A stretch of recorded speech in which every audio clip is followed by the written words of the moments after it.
Stone, Executive Editor of the Habitat Group, publishers of Fair Housing Coach. And we've been polling our subscribers recently, asking them what are their main fair housing concerns during the COVID crisis. And to answer some of their questions, we're here with Lynn Dover, partner at Kimball, Tyree and St. John LLP. Thank you for joining me. Before we get started, I want to read a brief legal disclaimer. This video offers general information only and is not intended as legal advice. Viewing the video does not create an attorney-client relationship with the speaker or the firm she represents. For legal advice on specific issues, please contact an experienced local attorney. And the information contained in this video may not be duplicated in any way or duplicated in any other medium without the prior written consent of Kimball, Tyree, and St. John. Okay, let's get started. And thank you again, Lynn, for joining us. You're welcome.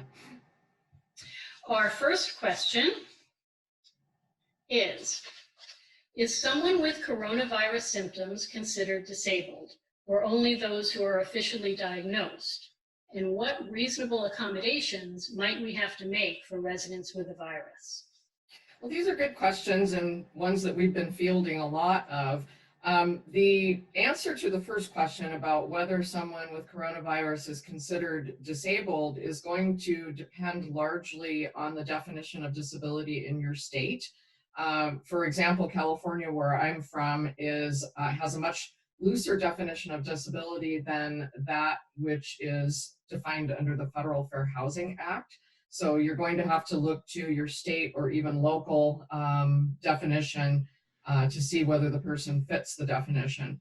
Having said that, we've been advising clients to just consider any requests related to a person's health with COVID-19, whether it is because they are sick with COVID-19, they have symptoms. Remember that it's not easy to get diagnosed these days because the testing is not widely available. So I've dealt with quite a few questions where the person has actually sought medical help either through their doctor or by going to the hospital. And although testing has not been available, they have been treated as if they have COVID-19 and treated as such and also given directions as such. So I think you have to be flexible during these times, and whereas before COVID-19, we could be a little stricter and say that a person has to provide verification that they meet the definition of disability. I think that you just need to be flexible during these times and try to work with people. Some examples that I can give is I dealt with a resident who had been hospitalized for suspected COVID-19, and she provided a picture that she took with her cell phone of her discharge instructions. And I had another one where a person had been to the emergency room, and what they had done, since they didn't have testing for COVID-19, is they tested her for influenza A and B, and they tested her for strep, and those were all negative. So they presumed then that she had COVID-19. And again, she provided a picture taken with her cell phone of these discharge instructions. And then in terms of the types of requests that we've been seeing, oftentimes it's related to an existing termination notice that may have been served or eviction that may have been started prior to the COVID-19 pandemic.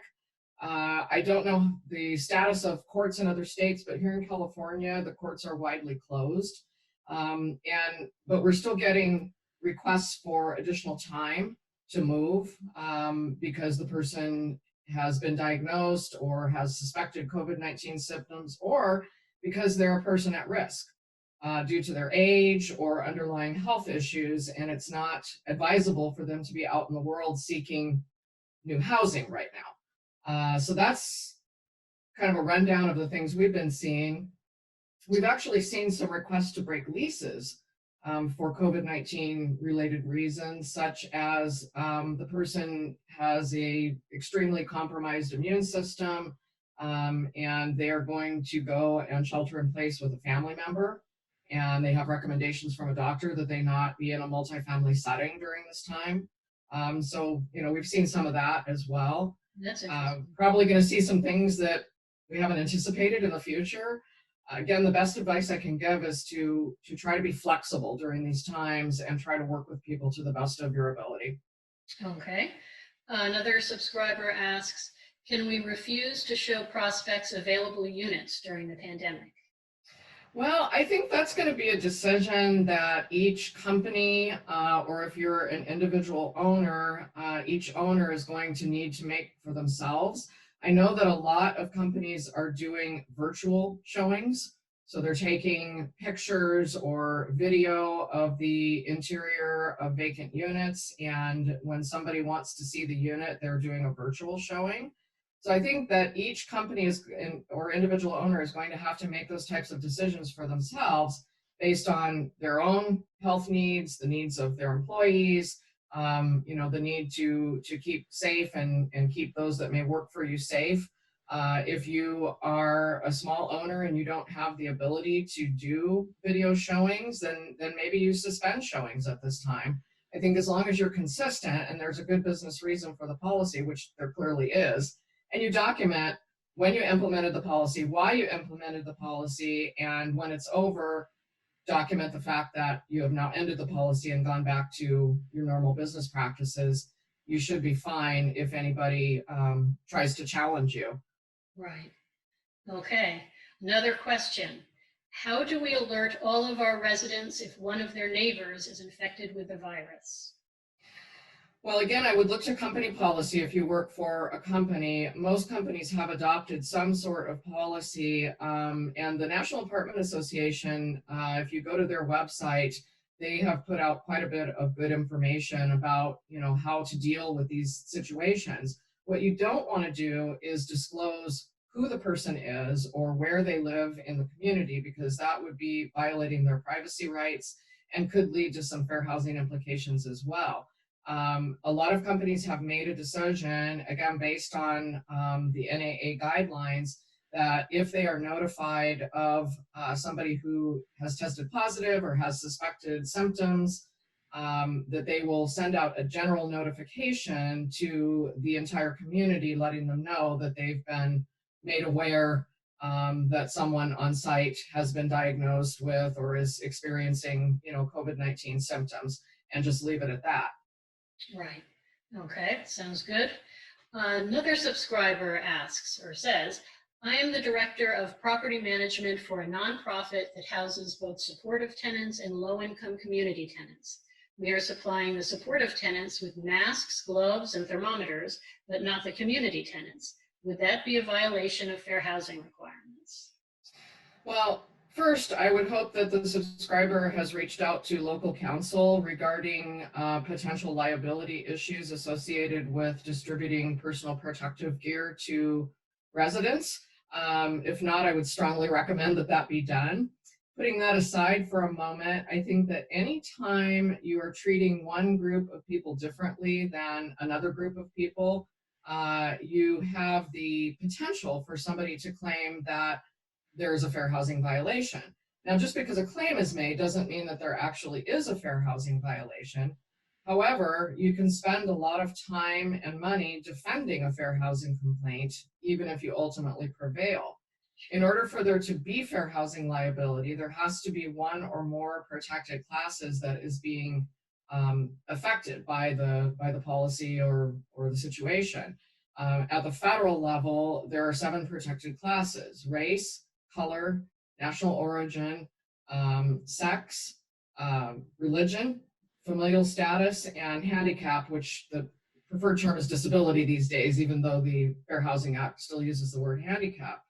So somebody would have to prove that the practice of distributing the PPE gear to one segment of the population was negatively impacting one or more protected classes, or showing a preference to one or more protected classes, because it's also illegal to show a preference. I think somebody would probably be hard pressed to do that. Certainly it wouldn't be a situation where it is intentional or direct discrimination. If someone was going to make that claim it would likely be on what's known as disparate impact or discriminatory effect. A landlord can mount a successful defense to a disparate impact claim by showing that there was a compelling business necessity for the policy or practice, and that there was no less discriminatory way to accomplish that legitimate, compelling business necessity. Okay. Next question is, we want to defer any rents for the time a tenant has been unemployed or hospitalized due to COVID-19. As long as we are consistent with our requests, can we ask the tenant for a copy of their separation notice from their employer or a copy of the orders from the hospital? We know that most people will be honest, but there's always some fraud as well. That's a good question, and we think that it is appropriate to ask for some sort of verification that they have been impacted negatively, whether that's financially or due to medical issues related to COVID-19, before agreeing to defer the rent and enter into any sort of a repayment program. Consistency would be the key. Making sure that you are asking for that information from anyone who's making that claim. Again, I would urge flexibility, and not be rigid in, well, it has to be separation papers. If they filed for unemployment, they should have proof of the unemployment claim. There are other ways that somebody could prove that income that they had before has now either been greatly reduced or eliminated altogether. And in terms of the asking for hospital discharge papers, again, I would be flexible about that, and ask for some sort of verification that what they're telling you is correct.